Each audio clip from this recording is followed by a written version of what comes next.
Good morning. So last week we kicked off a series about friendship, and no, we didn't sit around making friendship bracelets, but I thought in light of today's big game featuring Taylor Swift and some other guys, that we would do that. Sound good? I mean, are you ready for it? No? Hey, thank you. Okay, but last Sunday, for real, we talked about how making friendships as an adult is so hard, right? We have a lot of shallow, surface level, one-dimensional kind of friendships.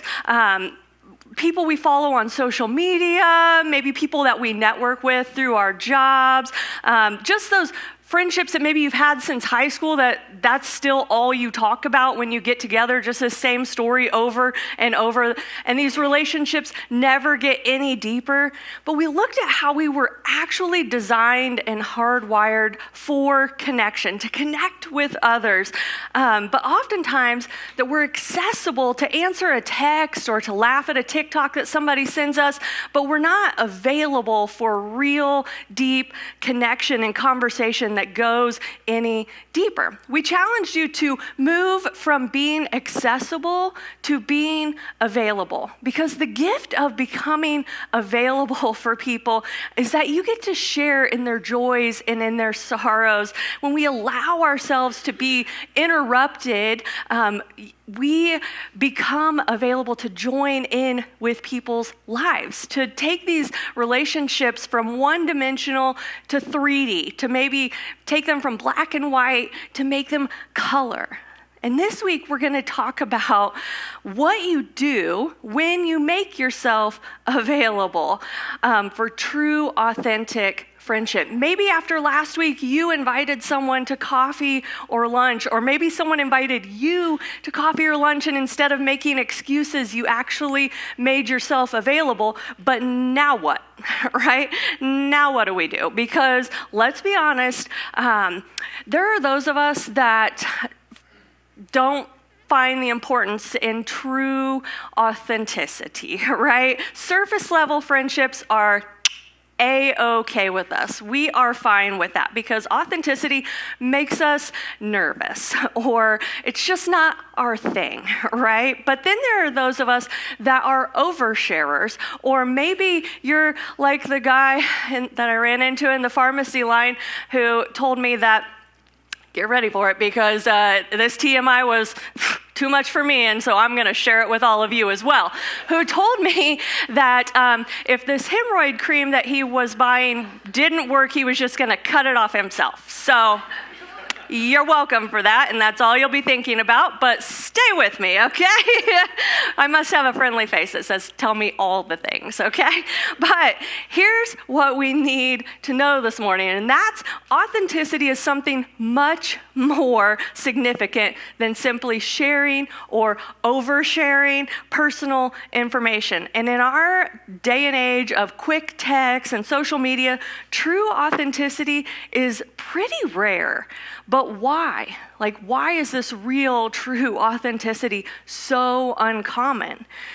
And when you look at the Bible, you can see lots of different friendships, right, that we could focus on. But the one we're going to talk about today is one of Jonathan and David. And so let me give you a little backstory here. Hundreds of years before Jesus in the Old Testament, the Israelites were being ruled by a king, Saul. And so you have Saul over here, and Jonathan is Saul's oldest son. And he would have been, should have been, could have been in line to be the king.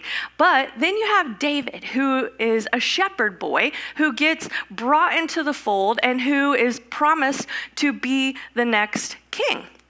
So in 1 Samuel, we find the Israelites in a bad place, right? Their king, Saul, hasn't lived up to what he supposed to do. He hasn't brought the deliverance that they had hoped he would. His pride and his disobedience have kind of hamstrung him spiritually from being a good leader, and he's increasingly getting more and more delusional, okay? So while David has pledged his loyalty to Saul, Saul now is getting increasingly jealous of David and has plotted to kill him a few times.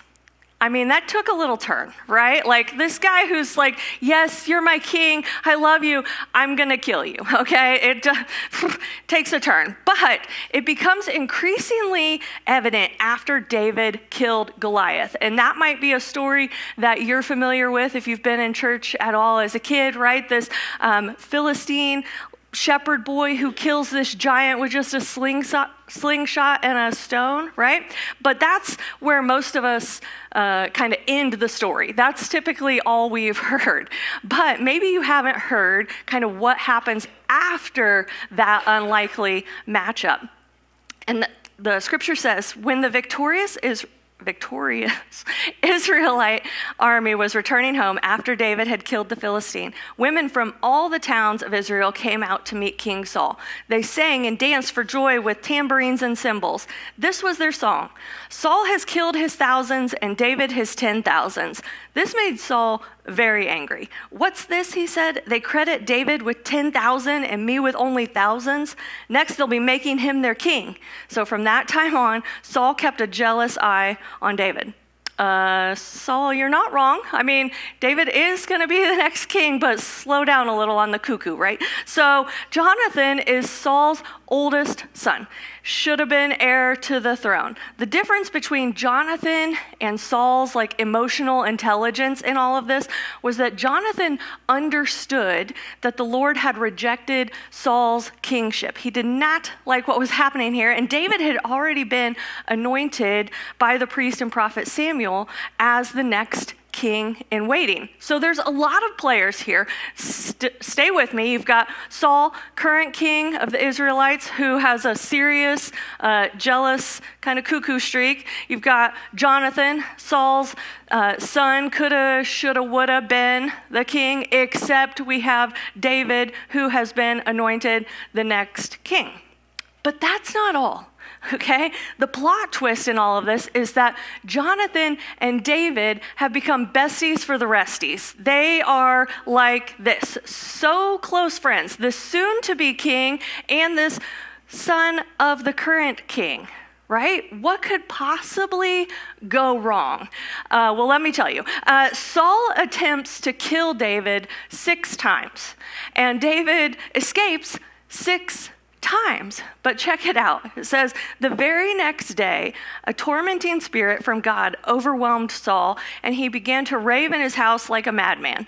David was playing the harp, as he did each day, as one does, right? But Saul had a spear in his hand, and he suddenly hurled it at David, intending to pin him to the wall. But David escaped him twice.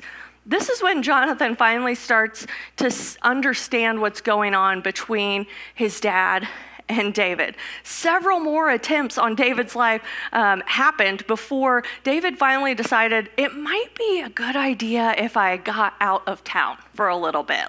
This is not really working for me.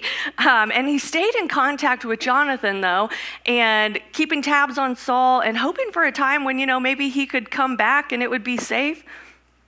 But it wasn't until David was not at this ceremonial dinner that everyone was at that Saul started to ask some questions to Jonathan about where David is, right? And he's like, well, he asked if he could go back to his hometown for a little bit. And I said, yeah, that would be fine. Well, Saul gets so enraged and angry by this that he starts yelling at Jonathan and hurls a spear at him, his own son, because he thought he was taking David's side in all of this. He was, in fact, taking David's side, but it was because he hadn't thought that he had done anything wrong or anything to deserve this kind of hatred and treatment from his father. In fact, it says this in chapter 20. Jonathan left the table in fierce anger and refused to eat on that second day of the festival, for he was crushed by his father's shameful behavior towards David. Everyone around Saul could see that he was becoming more and more unhinged. And David was in a battle, a physical battle for his life-threatening struggle. It was war in more ways than one for David. He was called to be king, but prevented from taking the throne prematurely. And God told him that the time wasn't right yet. He needed to be patient, but he's also thinking, how many more attempts on my life can there possibly be, right? And he also had to just resist the temptation to take Saul out himself, right? Because that would be one that would repeatedly be coming up in my own mind, like, let's just get rid of this guy so then we can move on. But in all of that, what does God do? Does he remove David from the situation or, eliminate the chaos? No. He sent David a friend. God sent David a real friend who had a heart for God, just like David did. He sent him a friend who would be there with him through it all, who would fight for him and with him. He sent Jonathan. The deep love that David and Jonathan had for one another continued to grow stronger and stronger, maybe in spite of or because of these struggles that they had faced together. And if they had refrigerators back then, okay, this is the kind of friendship we're talking about here. If they had refrigerators back then, these guys would have refrigerator rights in each other's homes. They would be able to come and go as they please, eat whatever you want. My food is your food. I don't understand a life without refrigeration, okay? I can't move past it, but that's okay. If these guys had refrigerators, this is the kind of friendship that they would have had. David and Jonathan had this friendship that was rooted in their love and devotion to God. Their friendship was deep and it was honest, and it would have been easier for them to probably not be friends or even enemies. Like, hi, your dad has tried to kill me a few times. I know we were friends, but this is not exactly working out for me. I'm gonna just get on out of here because this doesn't really seem worth it. That's what I probably would have done. But David chooses to be vulnerable with Jonathan and to share his fears and his struggles and to lean into their friendship instead of away from it. And the beauty of this story is that David's authenticity actually gives Jonathan an opportunity to meet his friend's needs. Jonathan doesn't just pat David on the back and say, I'm sure it'll be fine, buddy. Like, you're going to be good, right? But Jonathan points David back to God's promise for his life. And it says this in chapter 23. Don't be afraid, Jonathan reassured him. My father will never find you. You are going to be the king of Israel, and I will be next to you, as my father Saul is well aware. So the two of them renewed their solemn pact before the Lord. He said, don't forget, friend. God said you will be king over Israel, and my father's plan to kill you will not work, and I am with you. I will be with you. And this is the kind of friendship, you guys, that we need to be looking for, that we need to be running after. Friendship marked by devotion to God, love, deep loyalty, friends who strengthen and encourage each other to be devoted Jesus followers, friends who stay with one another, even in the most discouraging and struggling and difficult situations, friends who remind one another of truth when circumstances are overwhelming and maybe their faith is faltering a little bit. When we find ourselves hopeless and confused and ready to throw in the towel, we need to look around and see who God has sent us to walk through the storms with us. And I don't know about you, but when I am walking through difficult situations or seasons of my life, and I reach out to friends, the last thing I want to hear are the platitudes of, well, everything happens for a reason, or, God's not going to give you more than you can handle. Yeah, okay, like, I get it, right? Sure, obviously. But for me, those people, they're not your Jonathan. As well-intentioned as they are, they're not your Jonathan. Or even the well-meaning Bible verse friends that are like, you can do all things through Christ who strengthens you, or God has a plan to prosper you, not to harm you. I know, like deep down, I know, and I know that you're well-meaning and have great intentions, but I don't think those are your Jonathans either. Your Jonathan is the person that you can text or call and say, this is happening in my life. And they say, I'm on my way with milkshakes because ice cream cures everything. Okay, you guys, in case you didn't know. Or they say, I'm on my way. I'm going to bring Taco Bell for dinner and I'm just going to sit with you and we're just going to talk. And I am going to be in this mess with you together. Those are your Jonathans, the people that you can open up to and share your mess with, who aren't going to judge you or try to fix you, who let you know that you are cared for and seen for who you are and not how perfectly put together your life seems to be, right? But it doesn't always go that way, does it? Though we long for these deep, meaningful connections with one another, we often hide behind some barriers that keep us from relating authentically to one another. And one barrier might be people-pleasing. Where are my Enneagram 2s at in the room? Okay. Oh, they're right here in this front row. I'm loving this. Okay. I saw some other hands out there. But maybe we feel this, maybe you don't know your Enneagram, okay? So I'm going to say some things, and if it sounds like you might be an Enneagram 2, okay? But maybe we feel this constant, relentless need to please and to be liked by other people. It keeps us from speaking up or voicing our own opinions. We say, I don't care, or it doesn't matter to me, when really we do care and it does matter. We're just afraid of disappointing other people, and people pleasers often commit to too much because they find it hard to say no, which can leave them in this constant state of being overwhelmed and without the mental capacity to truly get vulnerable with people. So if you raised your hands, hopefully I didn't hurt your feelings too much. It wasn't intentional. But let me ask you kind of a follow-up question to that. If you're so busy caring for everyone around you, when are you going to have time for someone to care for you? Maybe another barrier is comparison. Does anyone struggle with comparing themselves to other people besides me? Okay, just me? Cool. We say things to ourselves like, she's smarter than me, or he's more creative than I am, or they can do it better than me, right? We constantly compare ourselves to other people when we often feel like we don't measure up. And that can keep us from being authentic with others because we are afraid that they'll see our shortfalls too.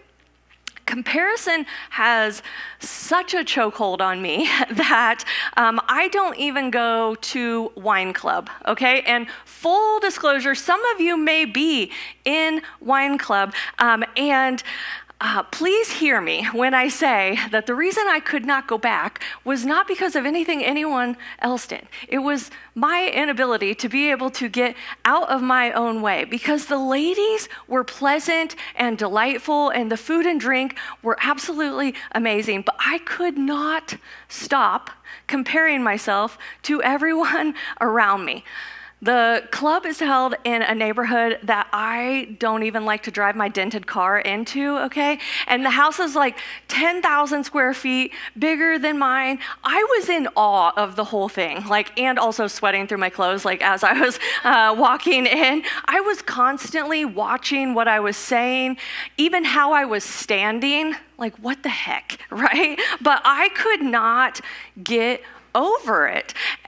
There was this point where I was still hungry, but do I go get more food? No. I did not like the wine that was in my cup, but did I dump it out and go get something that I might like? Nope, absolutely not. Was I just hoping that people would not ask me where I lived because they were all talking about how they had walked there or drove their golf cart? And I was like, please don't ask me. I don't want to have to tell you that I do not live in this neighborhood. But even though there were so many amazing ladies there that I am sure I could have been good friends with, I could not get over myself. I could not move past comparing myself to them to even enjoy it or find out, right? Maybe my resolution this year should be to make it back to wine club, but that's a whole nother story. But perhaps related to comparison is also the barrier of perfectionism. Perfectionists can't make peace with their vulnerabilities. We feel the constant need to strive for perfection, or at least the appearance of perfection, maybe. When we can't accept our own imperfections, the last thing we're gonna do is let somebody else see our authentic, imperfect self. It's the pictures that we've edited that we post on social media that no longer have the, dishes piled up in the sink or the clutter on the table that we just scoot over so we can eat dinner there. We don't show any of those things. But it's also not talking to people about your mental health, because the stigma of going to therapy is one that still has a grip on you, that you think makes you look imperfect or have some sort of flaw. Or another barrier might be workaholism. That one might surprise you because it's a little different than the others, but I believe that our addiction to work can actually keep us from living authentically. We work all the time, whether it's at home, at the office, we are constantly keeping busy. So not only can workaholism keep us from being available in relationships, it can also keep us from living authentically, because our constant state of doing keeps us from having some honest self-reflection. And if we don't actually know ourselves, how can we be our true selves or authentic with someone else? We can't. And the last barrier that's probably ironically not going to win me any friendships is social media. Our circles have expanded to engulf the entire social world, right? So it's actually kind of destroyed our need for this individual friendship. Facebook's premise is that it makes our friendship circles visible. We can see all of our friends right here in black and white. They're all in the same place. But the truth is, they're not all in the same place, and half of these people probably aren't even really my friends to begin with. It's like looking at a stack of baseball cards, this flat one-dimensional, instead of actually talking to the players of the Chicago Cubs, right? I can't do that either, but you get the point. It's like you're looking at this flat thing instead of actually talking to the people. In an article for the Chronicle of Higher Education, William Darasewicz examines this new form of friendship that's kind of happened since social media. And while social media has allowed us this opportunity to connect with other people, it more than often comes at the expense of deep, meaningful friendship. And he actually suggests that friendship is devolving. In other words, from a relationship to a feeling, from something people share to something each of us hugs privately to ourselves in the loneliness of our electronic caves. Ouchie. That hurts a little bit on the inside, okay? But these barriers to authenticity are real, but they're not new, okay? In the story that we looked at earlier, Saul kept comparing himself to David and eventually drove himself mad, right? Jonathan wanted to please David and his father until he realized that wasn't possible. But at the core of all of these barriers is fear. It's the fear of being vulnerable, of being seen for who we truly are. But we were designed for connection, real, authentic connection, yet our fears often get in the way of making that possible. So how do we break through these barriers? Well, we have to make the intentional choice to do things differently. If we crave connection, but we're not getting it, but we still expect it to happen by doing the same thing that we've been doing, it's not gonna happen, okay? We have to make the intentional choice to do things differently. The choice to get out of our own way, to get out of our own heads. The choice to be authentic has to be an intentional one. But is it gonna take courage? Yes. Is it gonna be uncomfy? Yes. But is it also gonna be worth it? Also, yes, okay? Understand me though, and hear me when I say that vulnerability isn't weakness. It's actually strength. You guys, it takes courage. And I tell my kids all the time to take 20 seconds of courage and go do something. They hate it, by the way. They hate it when I tell them to do that, because I think though we often look at like this big mountain that is in front of us. Instead, what we really need to do is just take the next step. Take this 20 seconds of courage, go with bravery, right? And do whatever it is that you need to do. Because when we look at it too big, we get overwhelmed and we won't do it because we're scared. But author Brené Brown talks about authenticity this way. She said, authenticity is a collection of choices that we have to make every day. It's about the choice to show up and be real, the choice to be honest, the choice to let our true selves be seen. Authenticity is the choice to let our true selves be seen. And I love that so much, because what this does not mean is that we go around spilling our guts to anyone and everyone we meet, right? Like the guy in the pharmacy line that was talking to me. The irony is that that kind of indiscretion can actually lead to greater disconnection, right? There are some people who will spill their guts to anyone and everyone who will listen and don't understand why they aren't experiencing real, deep, authentic connection. No, authenticity is about sharing those feelings and our experiences with people who have earned the right to hear them. It's the choice to show up in those friendships and to be real, to let our true selves be seen, even at the risk of those people speaking back to us in truth and in love with stuff that you may not want to hear. An ideal environment for this kind of authenticity is what we call table groups. And table groups are simply, at Bridgeway, they're groups who gather for the purpose of doing life together. They provide a space for building friendships and growing spiritually. And if you're around here for very long, you're probably going to get tired of us hearing or talking about table groups if you're not involved in one. But that's how important we think they are. And they're not just a program that we have here at the church, right? They're who we are. This whole room is made up of people who are in groups doing life together. Because while we think these rows are important, right, real life connection and where you get to know people and go from maybe new to being known as a person is going to happen around a table in a group. And so we just cannot express how important these groups are, because you have to get involved in a consistent community to be able to develop these true, authentic friendships.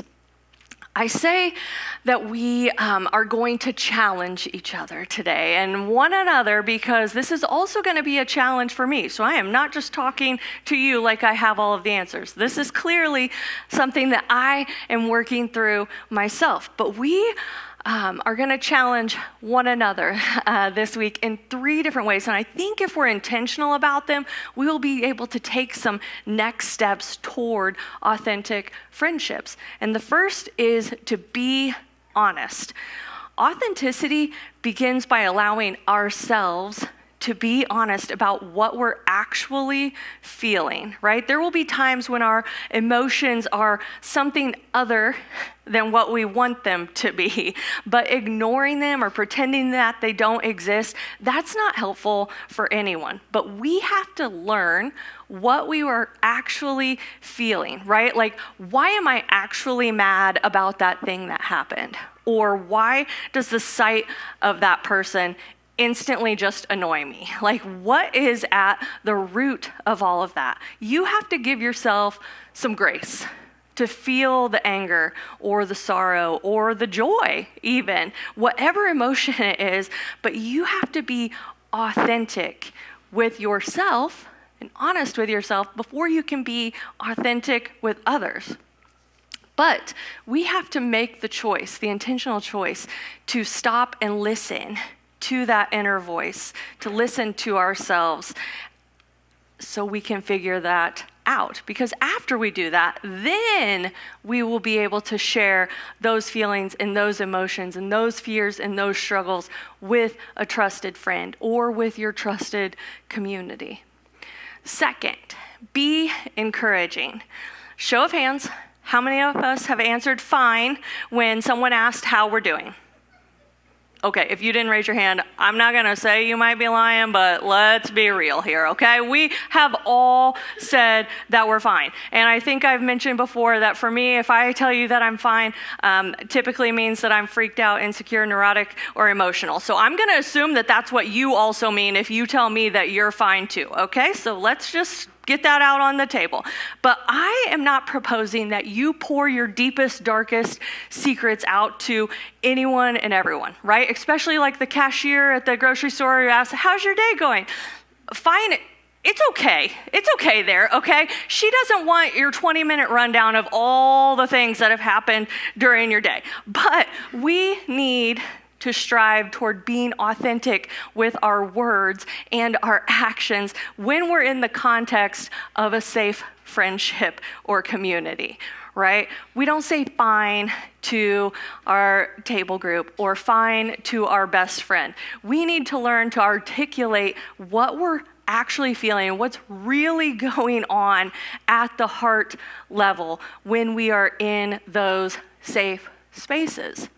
In Galatians 6, Paul instructs us to carry each other's burdens, and in this way you will fulfill the law of Christ.